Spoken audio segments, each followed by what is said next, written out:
I'm Pat Honeytaker, founder and president of the FRBO, which is the Field Researchers of Bigfoot organization. I, along with my colleagues, go on research expeditions to vet, find, and confirm evidence of Bigfoot's existence. Today, we are in the town of Brookhaven. Bigfoot, Sasquatch, Boggy Boon, Chinese Wildman, Manimal, Skunk Ape, Yeti. Whatever you call it, there have been over 30,000 recording sightings of the great mysterious hominid worldwide. 1/422nd of a tenth of a percent of them occurring here in Brookhaven.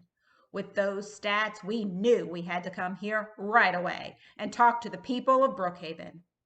So we held a town hall style meeting inviting residents to come tell their stories. I saw Bigfoot this summer at my home here in Brookhaven. It was a normal morning. I got up and went to my window. And that's when I saw him, Bigfoot, swimming in my swimming pool.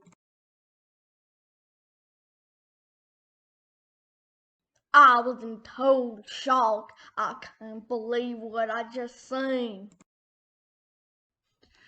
That's interesting, but do you think it could have been a human or maybe even a bear? It was Bigfoot. Hairy, non-human, big feet. There ain't any doubt in my mind. I, for one, believe your story. It is a well-known fact that Bigfoot likes water, particularly man-made chlorinated bodies of water. About a year ago, I just got home from work at the auto shop and I was taking a bath. All of a sudden, I looked up at the window and I saw this hairy beast staring back at me. Right away, I knew it was Bigfoot. Someone looking in your windows pretty alarming. Did you call the police? I did not call the police. I called animal control, but Brookhaven don't have animal control on account of the fact that they don't got animals. So There have been numerous reports of Bigfoot lurking around, peering into homes. Bigfoot, by nature, is thought to be a curious creature. So I do think you had a legitimate Bigfoot encounter. I have had 2 Bigfoot sightings. The first time it was mid-morning and I was twirling about in the rain at the PlayAllDay commemorative fountain in the park. Out of nowhere, this tall, hairy figure ran to the swings. It commenced to swing for a moment, then jumped off and ran away. It was shocking. Then, 12 hours later, I saw it again at Club Brooks.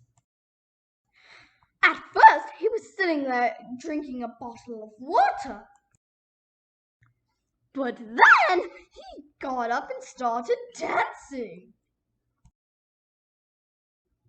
It was quite unsettling.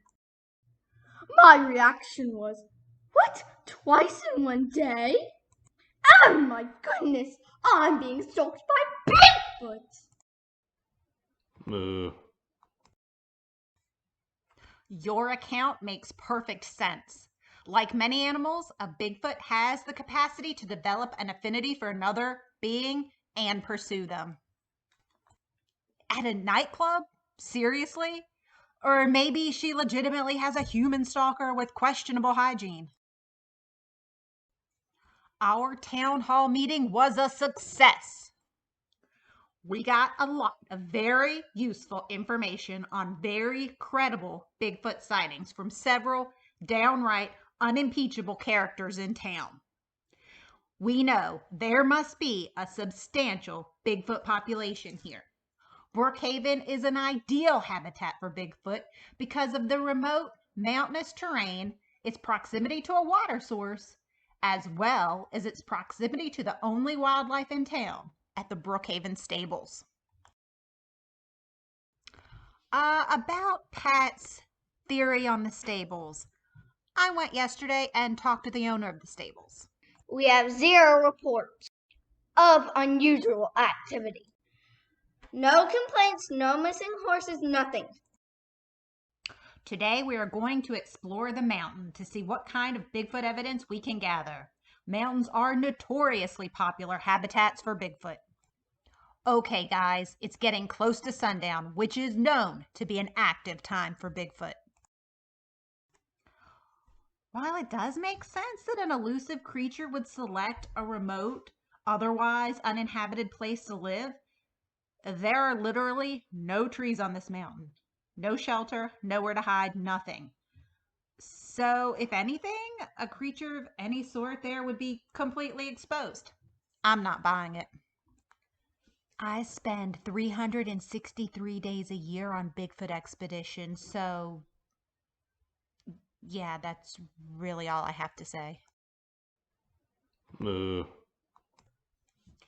As we make our way up this mountain, we are keeping our eyes open for anything that might be linked to Bigfoot. Footprints, hair, bones, fecal matter, a carving that says Bigfoot was here. Anything at all. We are also keeping our ears open because Bigfoot is a creature of many noises. Any noise at all could be evidence of a Bigfoot. Okay, guys, here's a great place to stop and maybe do a few Bigfoot calls. You ready, Dodo?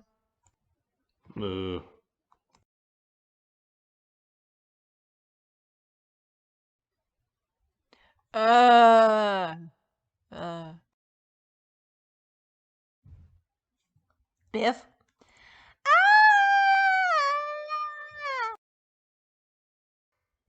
After we do a Bigfoot call, we wait for a response from Bigfoot. I've never gotten one before, but that's what's supposed to happen. Biff, why don't you try some claps?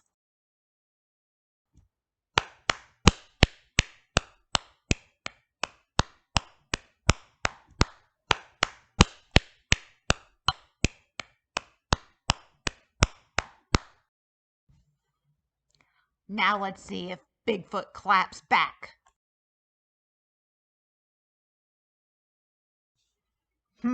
Let me try a call.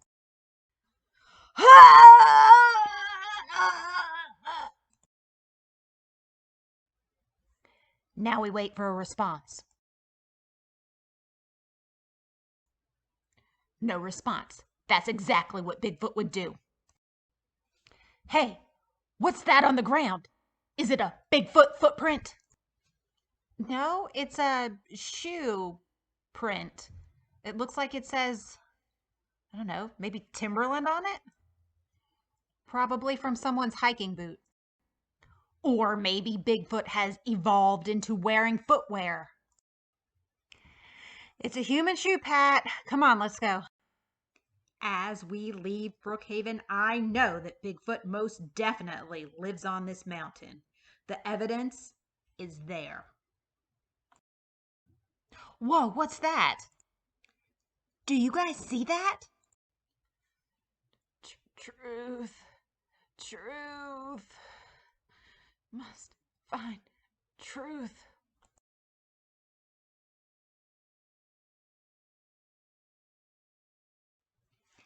I knew this day would come. Our overnight expedition in Brookhaven was a success. This is a huge day for the FRBO and for Bigfooters everywhere. We saw what appeared to be a young adolescent Bigfoot in the mountains of Brookhaven. I will absolutely be back to Brookhaven for more expeditions. This is the closest I've ever come to a Bigfoot.